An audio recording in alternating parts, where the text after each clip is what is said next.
పిత పుత్ర పవిత్రాత్మ నామమున ఆమెన్. మనం ఈ రోజు ఈ యొక్క తపస్కాలం యొక్క ప్రత్యేకతను గురించి తెలుసుకుందాం.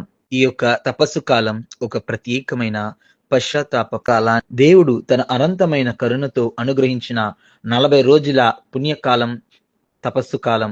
ఇది విభూది బుధవారంతో ప్రారంభమవుతుంది.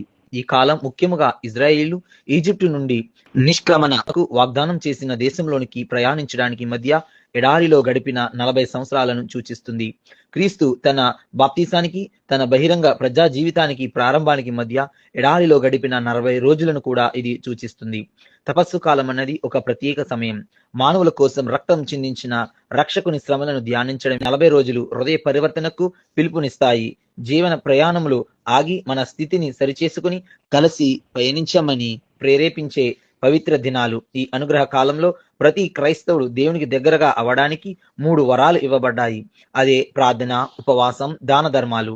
చాలా మంది అలవాటు చెప్పున ఈ 40 రోజులు కొన్ని బహిరంగ క్రియలను మానుకోవడం లేదా త్యాగం చేయడమే చూస్తుంటాం. అంతరంగం ఎలా ఉన్నా బహిరంగ క్రియలు చక్కగా ఉండొచ్చు, కానీ దేవుడు కోరుకునేది హృదయ పరివర్తన చెంది పశ్చాత్తాప హృదయముతో దేవుని దరి చేరాలని. ఈ 40 రోజుల యుద్ధం క్రీస్తు జీవితాంతం సైతానుతో చేసిన యుద్ధానికి ఈ 40 రోజులు విజయం క్రీస్తు సైతానుపై జీవితాంతం పొందిన విజయాన్ని సూచిస్తున్నట్లే ఈ తపస్సు కాలం మన జీవితంలో సైతానుతో మనం చేయవలసిన యుద్ధానికి, మనం పొందవలసిన విజయానికి సన్నద్ధులను చేస్తుంది.